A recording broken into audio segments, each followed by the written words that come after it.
In this week's edition of Stop, Look, and Listen, the fellas catch up with OTR Media Group's CEO, Sherard Duvall. We discuss his role in bolstering South Carolina's hip-hop scene, running a small business during COVID-19, and his upcoming film project on Gullah Geechie culture.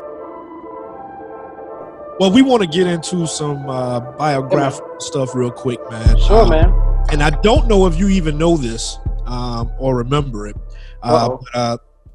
My college career started out at the University of South Carolina. Okay. And I had all these plans of getting on Black Troy, you wearing the hat, SC. But I had all these plans of getting on WUSC when I was there. And I heard this show with this dude named Kingpin and this dude named Shekeese, and these cats from this group called Street Side. I don't know if they were going by Street Side at the time or Underground Railroad at the time, but no doubt. But I remember, like, what in the hell is this, man? Like, I can't even do this. Like, So tell me a little bit about your starting at Carolina and getting on the radio and building your name in Columbia and beyond, man. So first I got to give a shout out to Peabody and CeeLo. They had a show on WUSC, which is the college radio station at the University of South Carolina, called For Heads Only. And I used to listen to that show. I used to visit the show. Shout out to DJ Joey Joe, Manifest Records, Sounds Familiar, all the people that was around in the hip hop community back then. My man Spectac. So when I got to the University of South Carolina, I was very interested in doing the radio show, which was in '98.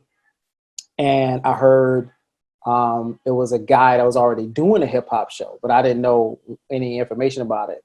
And I met this cat walking around campus with these headphones on. He used to wear headphones underneath his skull cap. And I was like, it's got to be a hip hop dude. Like, the hip hop in you can just sense the hip hop of somebody else.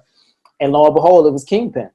And he invited me up to the show one night, and I went up to the show. He actually had a co-host. I can't remember what it was. So he already had a show. And so I was like, yo, man, I want to apply to be what do I need to do to get on the air? I'll do the show with you. And that is kind of how Nonstop Hip Hop Live started. We called the show Nonstop Hip Hop. It was me and King. He had a co-host that would come in every now and then. A Lover, DJ FN, DJ Tony New out of New York, Jersey. I'm sorry, he's gonna kill me. I said New York. And that's how it all started, as a radio show. And then King was already doing the freestyle. So when you would hear all of the who's who from South Carolina hip hop people, mostly Columbia, but literally all around the state, he had already started that. We just kind of, King could tell you, I am like a human ambition monster. Thank God for King and Fat and LJ and everybody with Love Piece of Hip Hop and everybody. That kind of kept me in check, because I never saw boundaries. So I came to the show and was like, yo, I'm calling Raucous Records, and I'm like, yo, we can have all these labels come down, and we can get records from labels, and we can start talking to Epic. And I start, and King was like, yo, I just want to do a radio show. And I was like, no, let's make it huge. And next thing you know, we started doing a live show at New Brooklyn Tavern. Right. I called record labels, was like, yo, can we get artists from New York that we play on the air to come to the show? And that's how we started doing shows. We did the freestyle battles. We took the element we were doing on radio and brought it to the stage.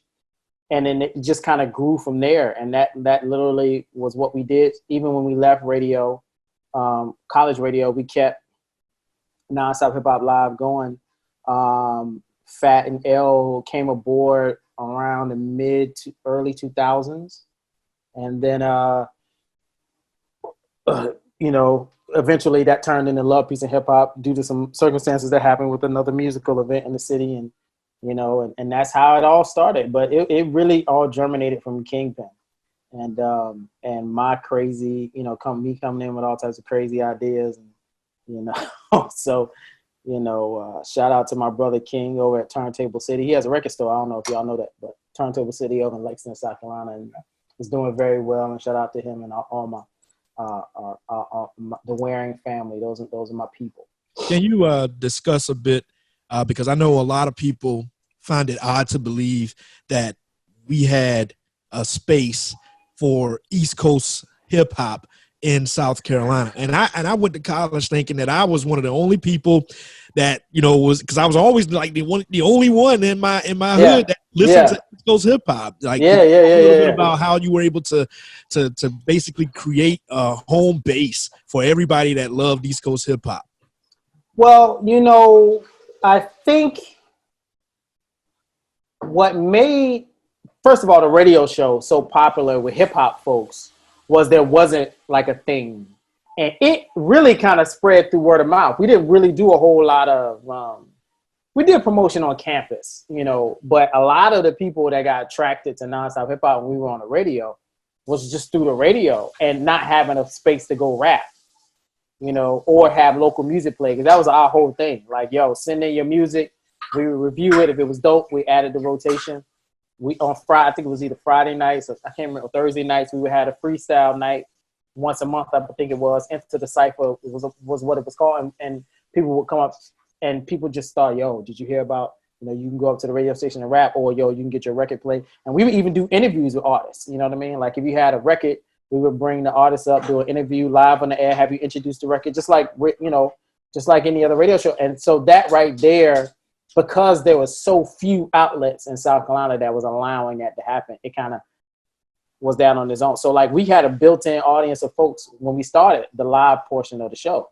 Everybody that came to that, they wanted it, because, the studio was only so big. Like I remember there being like a whole, like you couldn't even get, we had like a record library, like it was like the radio station was in the back, and there was a little hallway, then the record library was on the other end, so you had to go through the hallway, but it'd be packed full of niggas, like you couldn't move.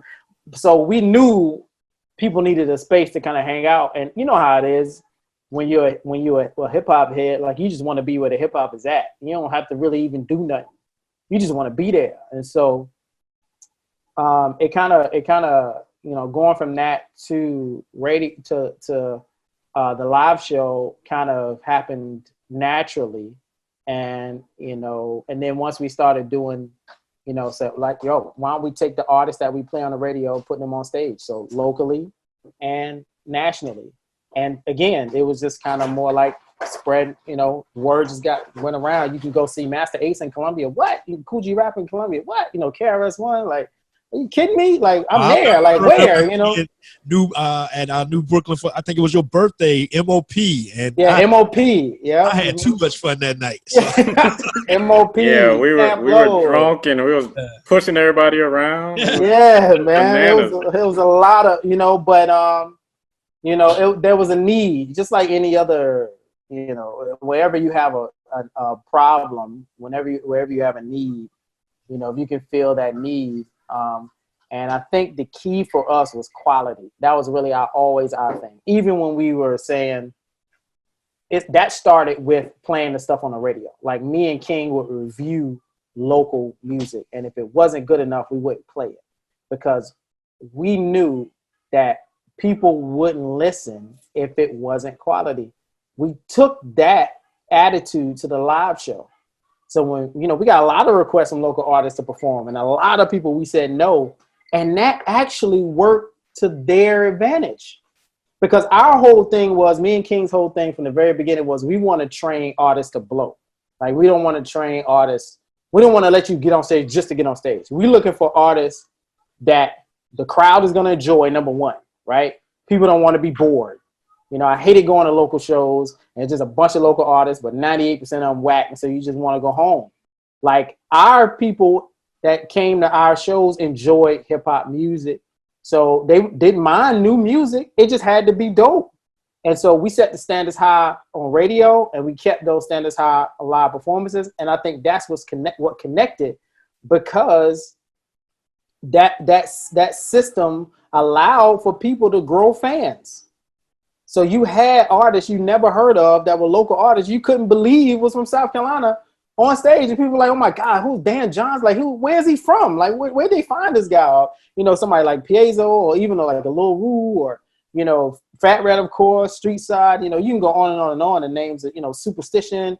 all these people up and down the East Coast, and to the point where we had artists that started off subpar, but after being told they couldn't perform or they weren't good enough, like literally they would come, every other week or month, and then 6 months later, they one of the dopest acts we ever heard of, and it's all because they felt like, if I got to be that dope to get in, I'm gonna work that hard to be that dope, and it worked. And we had artists that went to Nonstop Hip Hop Live that actually got record deals. 3 of them, Lyrical Buddha, Dan Johns. Shoot, man. There's one more I'm forgetting right now. But Buddha and Johns come first to my mind because of the circumstances that Lyrical Buddha got his deal, which is so funny. It all kind of started from a fight we almost got into with Saigon. I don't know if I remember him. Yeah, and of course. That kind of ended up spurring into a deal that Buddha got with a record label out of Boston, Massachusetts, that has 7 Elements Esoteric on it and Breeze Everflowing, artists like that. They ended up signing Buddha. But and so, that system of quality, I think, is what set us apart, is setting the bar high and not just doing local just because, just like you do now. I don't necessarily support Black businesses just because, although I do buy Black as much as I possibly can. I mean, to the point where I'm kind of, my lady kind of hates it because I'll ride around looking for someplace Black to spend my money from, to spend my money. And, but there's a certain type of quality control that if you maintain that, and I think I kind of took that in the business with me, and we kind of did for Love, Peace, and Hip Hop. So when a lot of people saying, how did y'all do it? How did y'all get people? The question you just asked, I think quality had a lot to do with that. Just like any other brand. If you think about some of the places that you like, or the brands that you like, or musicians that you like, the reason why they end up falling off is because the quality level, they decided to go down. We never decided to. Even now, with Love, Peace, and Hip Hop, when people be like, yo, we want to perform, we listen to the joint, like, no, they can't perform in front of 20,000 people. There's no way. Yeah. You gotta come with it, and so I think that has made a big difference. Okay, well, tell us more about the Hip Hop Family Day, how the idea originated, and the struggles getting it off the ground, and so I got to give all it entails. I got to give a fat shout out to Fat Rat Dazar, because Fat, he's the executive director of Love, Peace, and Hip Hop now. Well, I can't really say executive director because Janet Scouten is technically the executive director now, but he is the head of the festival, and through the work that they're doing now, they have an exhibition that went on display right before COVID-19 at the Columbia Museum of Art, where you could see the history of Love, Peace, and Hip Hop on the walls at the museum. So that was something I was very proud of. It made me very emotional to see that in my hometown. Was awesome. But unfortunately, COVID came, and I don't know how long that's going to be up. I hope they leave it up for a while, but it was extremely dope. So that all came from, I kind of referred to it earlier. There was an incident with a nightclub in Columbia that Fat was playing, and he had played the club the year before. It was a club/bar in the Vista. And the second year, there was a big stink when the owner didn't want any urban music in his establishment, and it just set off a big firestorm. Fat and I were doing all these interviews with LTX and IS, and everybody was kind of up in arms about this place that didn't want to play Black music, et cetera, et cetera. And Fat had the idea of doing a benefit concert, because at the time I was getting all of these Facebook messages and direct messages and posting on my page from all type of different South Carolina artists, rock artists, country artists, you name it, in full support of what we were doing. Like, what the establishment did was some bullshit, because they canceled the show a week before the show, and they had been promoting the show for like 2 or 3 months. And so everybody was up in arms about it. The mayor, it was wild. Fat had the idea to do a benefit show. He was like, yo, why don't we take all those artists that's hitting you up, and we just tell all of them to come and do a hip hop song, right? And we donate the proceeds from that night to some charity, or maybe we could donate them to several charities. that's where the idea it came from. We were like, oh, that'd be dope. You know what I mean? Because his whole thing was, let's show people what hip hop is actually about. You know, it's about peace, love, unity, having fun. Let's do that.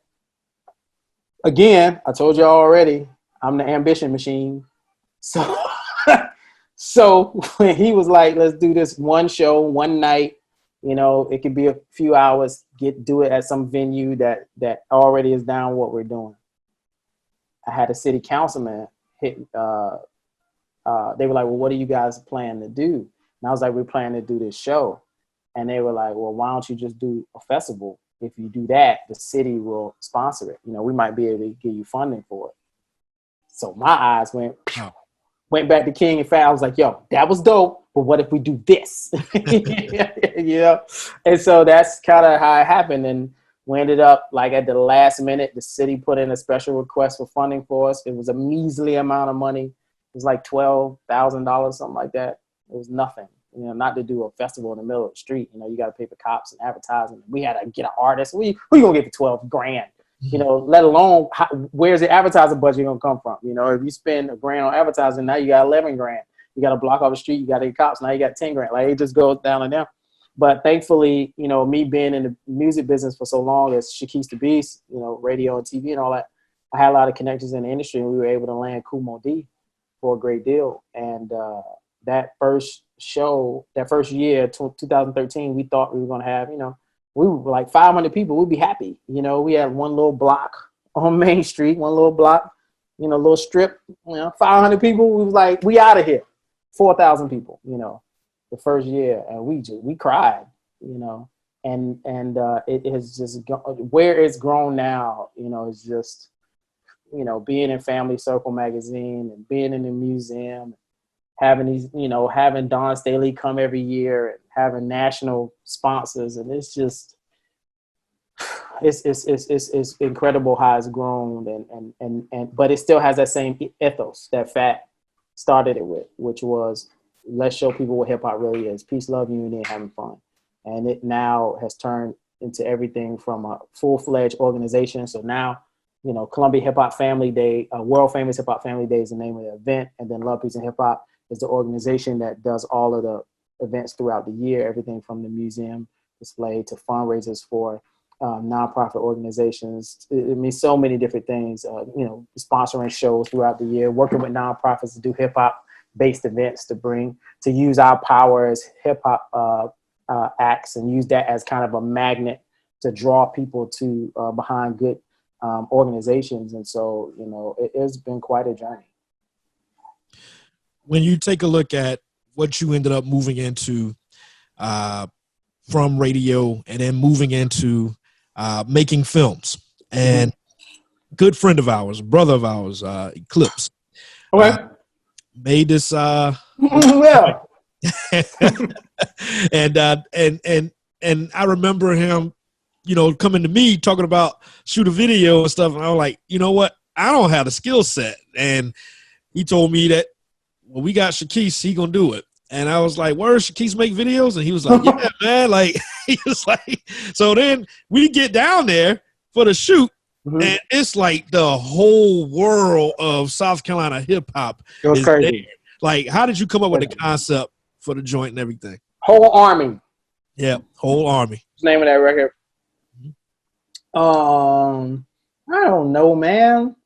I you know, I got inspired by the records. You know, I wasn't really a music director per se. Producing was more my thing. But again, I got to thank Fat, you know, he always pushed me, you know, because I'm already ambitious, but he would always be like, why don't you do this and do this? And you know, he put the battery in my back, and I'd be like, all right, you know. And so music direction is something that I started getting into originally, actually, with Fat's projects.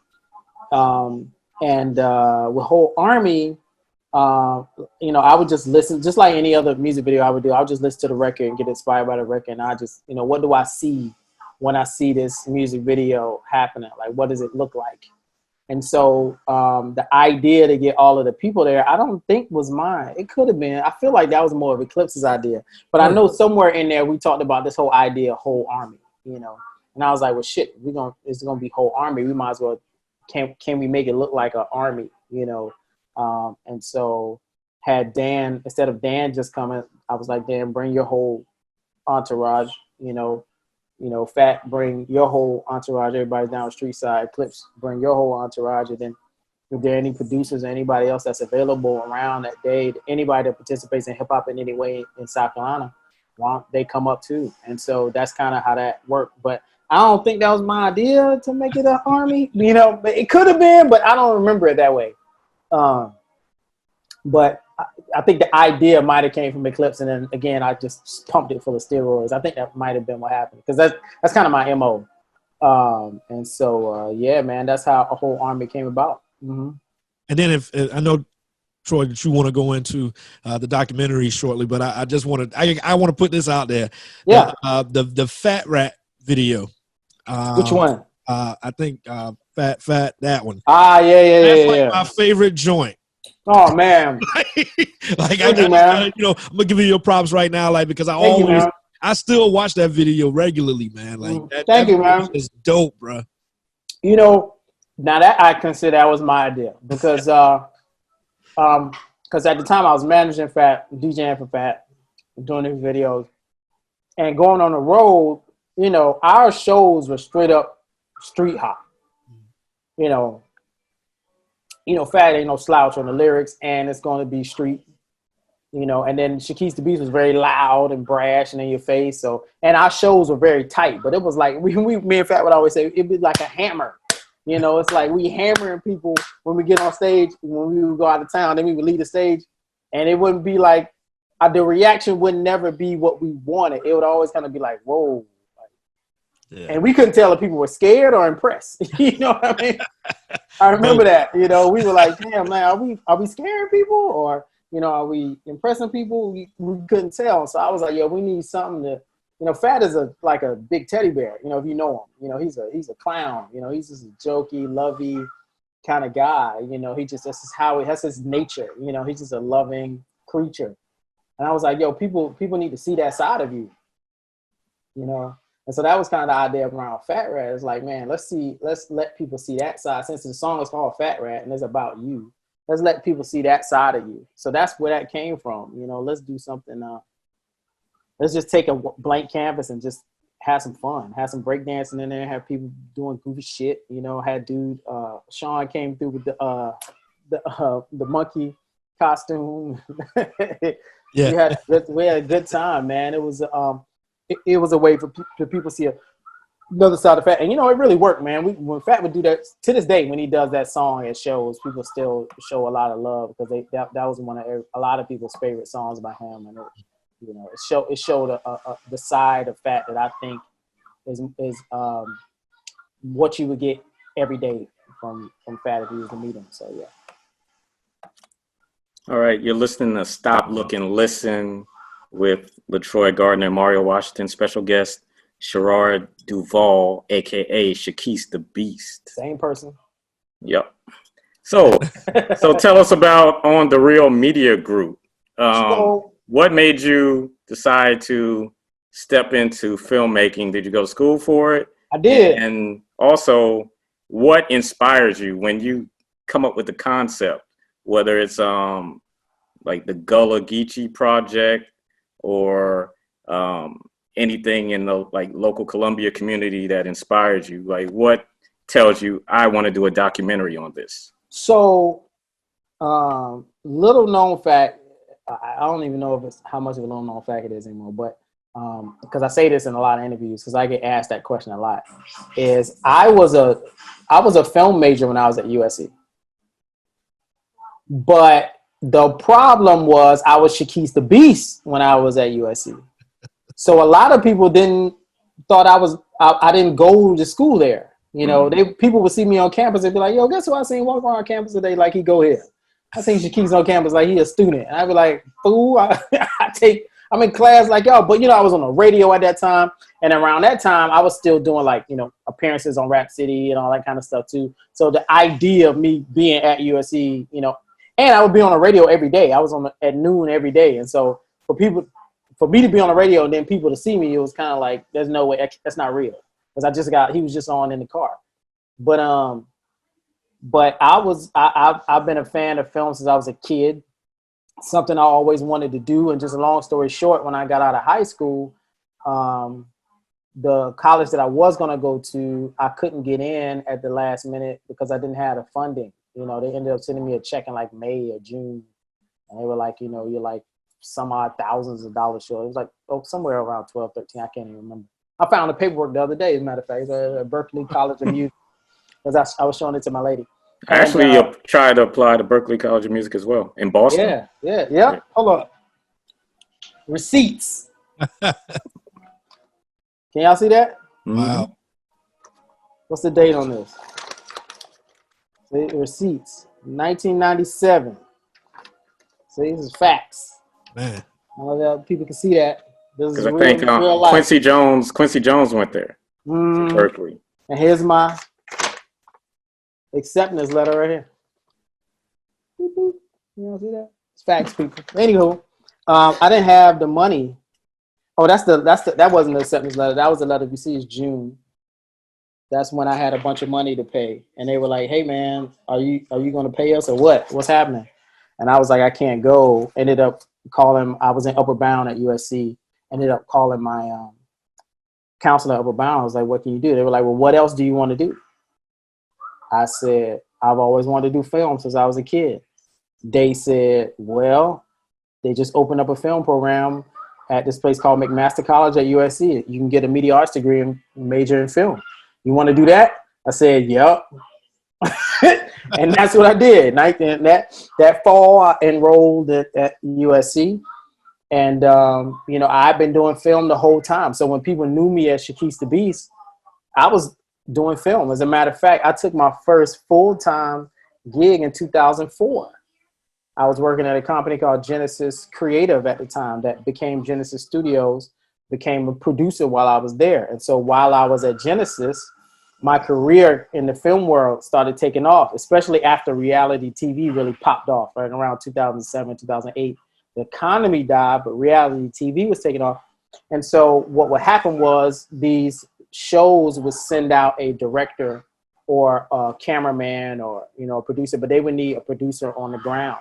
So I would get hired as a South Carolina producer to work for VH1, BET, MTV, ESPN, you name it. Like, I've done so many TV shows and mostly reality type work. And that really took off. And so it was around mid 2008, late 2008. I was like, yo, I was on a film set doing my first national TV commercial campaign, huge budget. It was like some $400,000, something stupid like that. And I was like, if somebody was to call me right now to DJ a gig, would I leave the set? And I said, there's no way in hell. Like maybe 2 weeks later, I went up to Hot 103.9. I told Chris Connors, I was like, December is it, you know? And they all thought I was going to go to another station. Because at that time, I was on a ton of stations up and down the East Coast. I was doing a lot of, you know, satellite radio and stuff like that and submitting mixes to New York and Philly and DC. And so, you know, he just knew I was going to some competitor. But I was like, nah. I wrapped it all up. January 2009 was when I quit DJing to film full time. And so I left Genesis, ended up starting OTR Films originally was what it was called. And then it became OTR Media Group in 2018. And basically, Troy, where that came from was I was known in the industry for doing a lot of documentary style work. You know, I was never really into, which is why I think me and music videos never really gelled, because I was more into making like, you know, things that were real. Special effects and all that kind of thing was never really my thing. I like letting the camera tell a story, and documentary work lends itself to that so much more than what we call narrative film work or movie film work or commercials or, you know,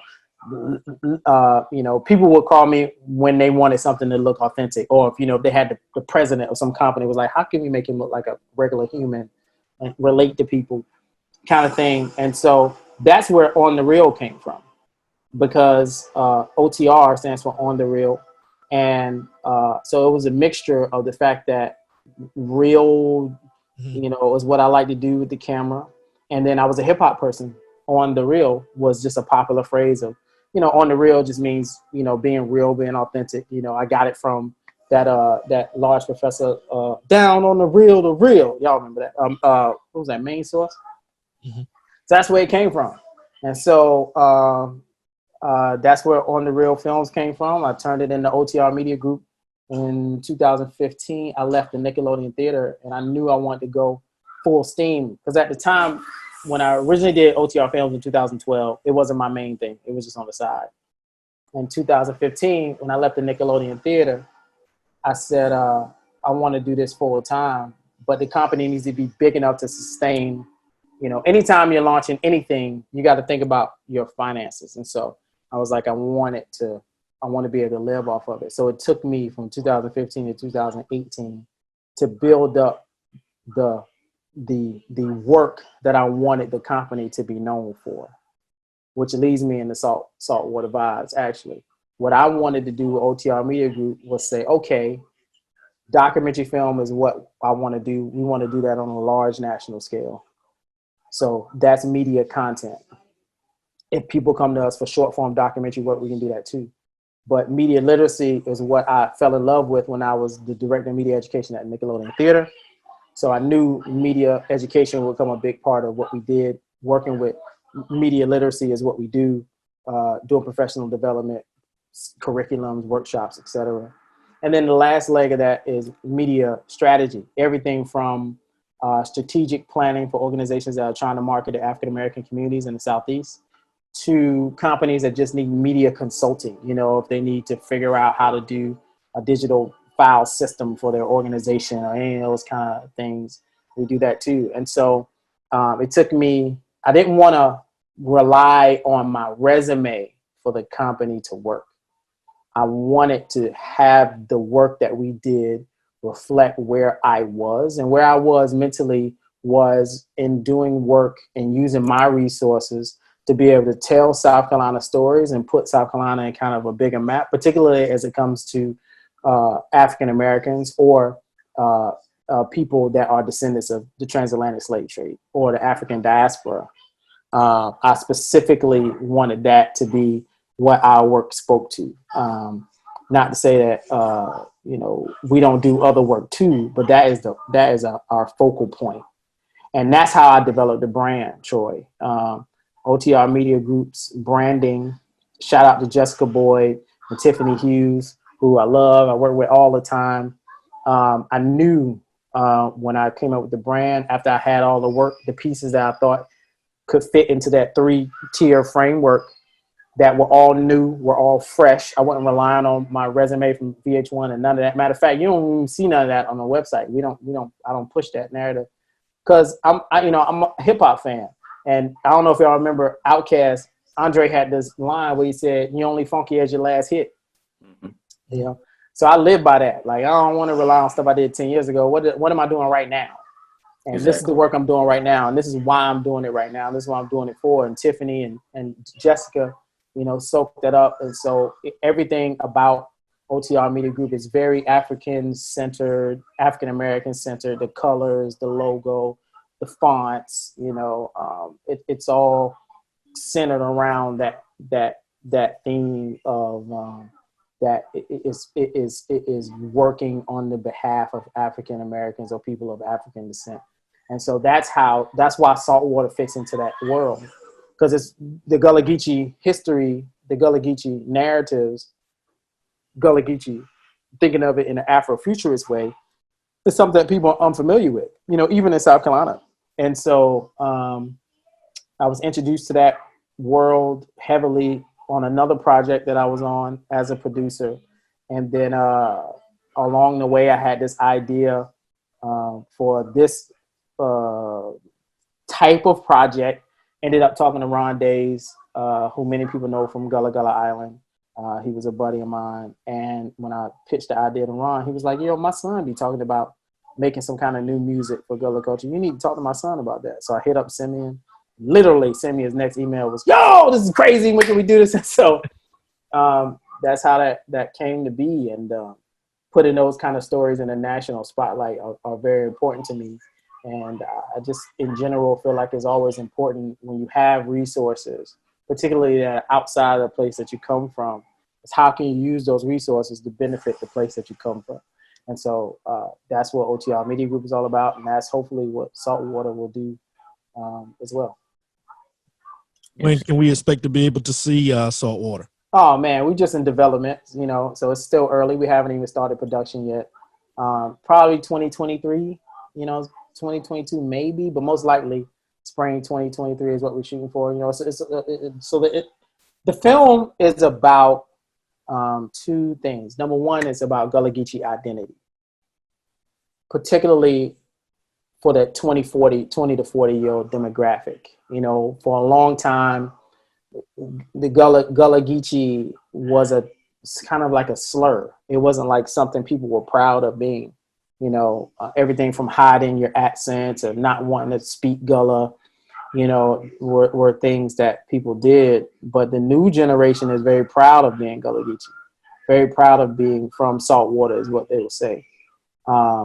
However, the culture is kind of stuck in this time period where everybody that looks at Gullah Geechie culture look at it from a past standpoint. They're always looking at it through the food and the baskets, and I mean that's all cool. But what if you're 25 years old? You're not listening to ring shouts in the car. You know what I mean? And you might be wearing Gullah Geechie heavyweight gear or Geechie apparel now, and or shout out to the Geechie experience too. Like you're thinking about the future. And you're not farming and fishing anymore. You're not living off the land anymore. You might live in Atlanta. Troy, I think you're in what? North Carolina? Yeah, Durham area. Full disclosure, I'm from St. Helena Island. Scott. That's as Gullah and Geechie as can be. I attended Penn Center. There you go. For preschool. My accent is gone, not intentionally. Right. But, the love is still there. My family owns land all over St. Helena Island and Warsaw. There you go. And we will preserve it. As you should. Please preserve it. But so the film is about people like Troy. Like how do you identify as Gullah Geechie when the things that people know as Gullah Geechie aren't a part of you, meaning visibly.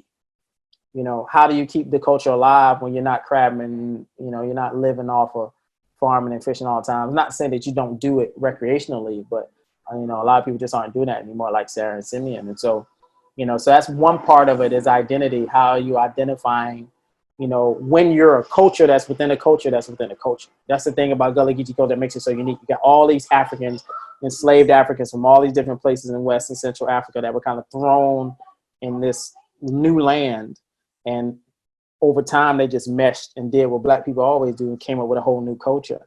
But that was a culture that was an amalgamation of cultures that was in a South Carolina culture, that was in a United States culture, right? So how do you find your identity when even that is old for you?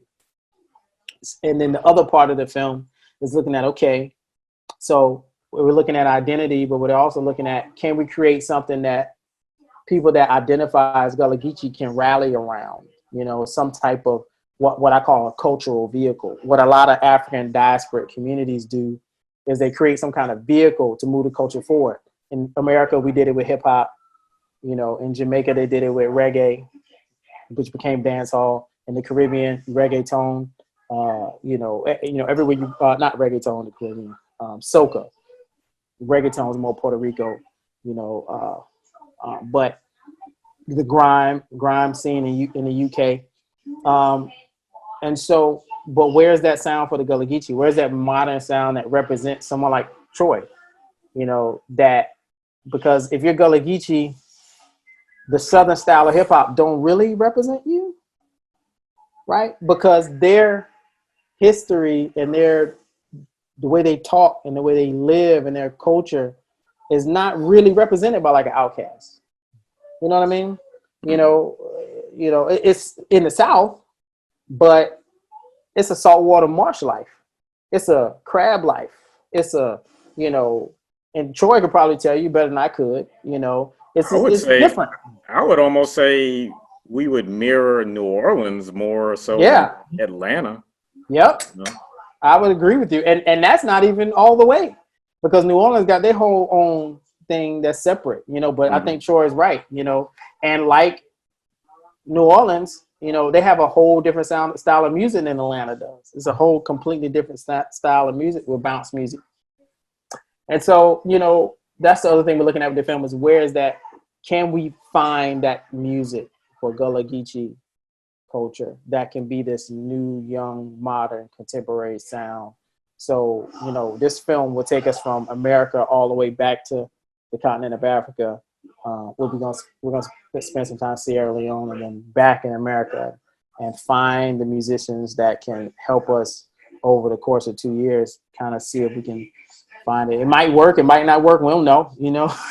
That's what makes it so exciting, you know. But that's what the film is about, and it's a project I'm very excited about. It kind of combines all of my worlds, the music coming from the music world, and then the film world kind of into, and it putting, you know, this South Carolina story, this uniquely South Carolina story, you know, in national conversations that I think it doesn't matter if you're not Gullah Geechie or not. If you're from a community, particularly African American community, where you've been trying to find a new way forward for your generation, that story is very familiar to African Americans, because I think each generation has been at that place where it's like, how do we define ourselves for ourselves? Who are we now?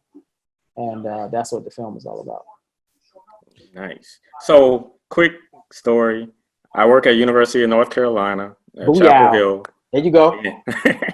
And there was about a couple years ago when we had some visitors from my hometown to visit the libraries and make sure the Penn School papers, you know, was in good hands. That's where they at. Yep. So the head of the library took them on a tour, and I had one of my colleagues, you know, mention, hey, some people from your hometown is in a library, so you should come and introduce yourself.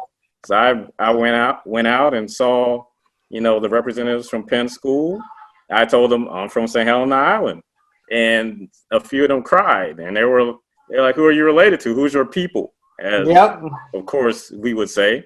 And I told them, Annette Days is my aunt, Gail is my mom, Otis Days is my grandfather.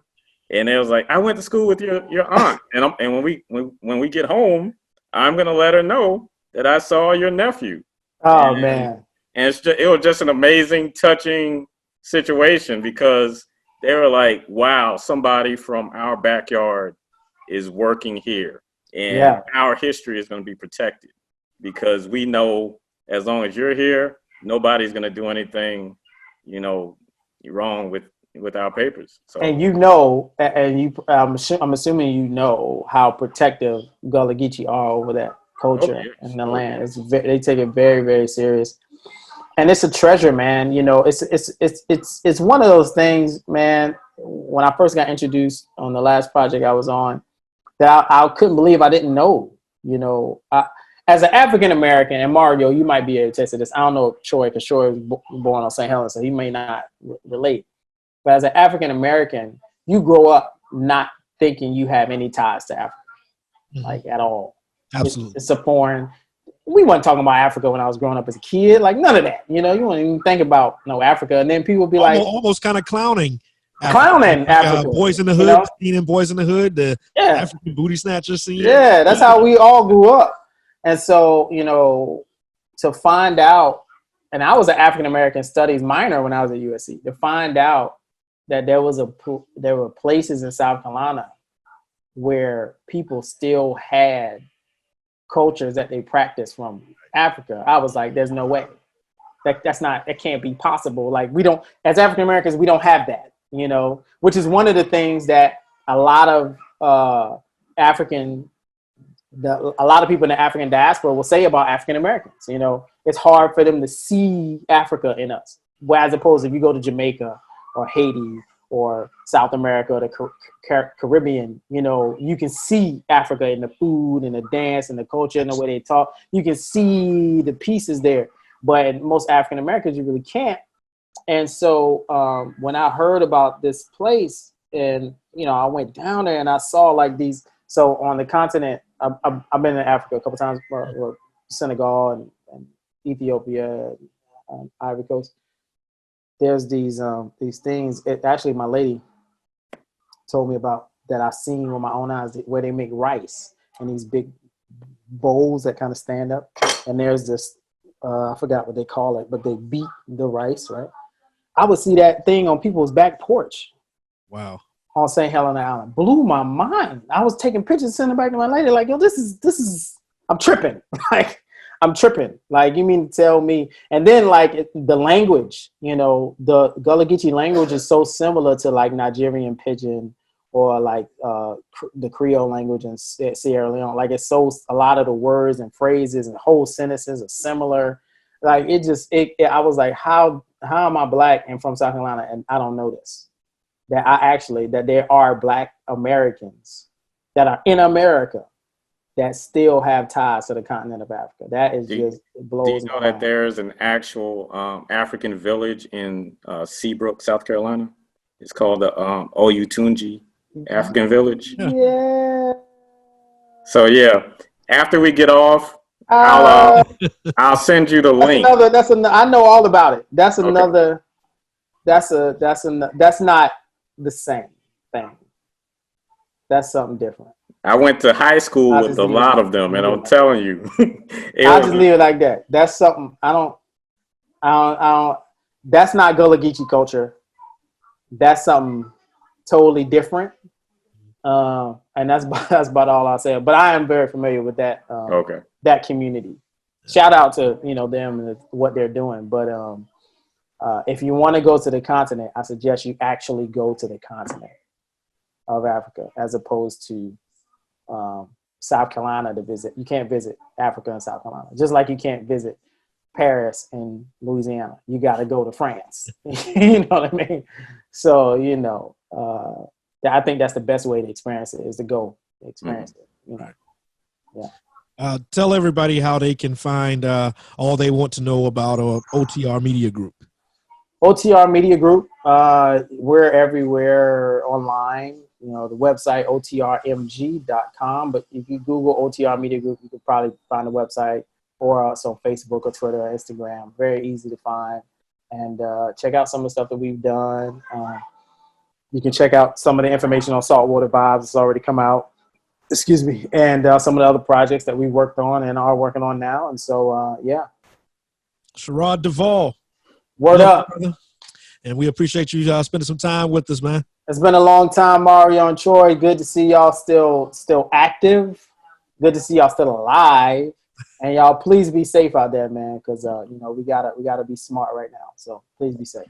Well, I just want to tell you, we're proud of you as far as all of your contributions, not only to hip hop, but the culture, in general, whether that's through film work, through putting on festivals, DJing, hosting events at New Brooklyn Tavern. Oh man, that feels like a lifetime ago. I know, right? I mean, really your resume is steep.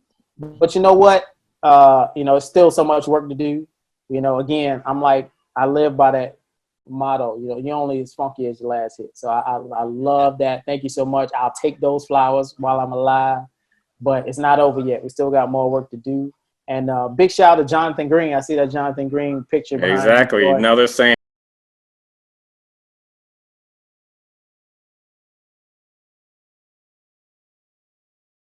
And be sure to subscribe for more great content. And don't forget to check out our website at gobradionetwork.com.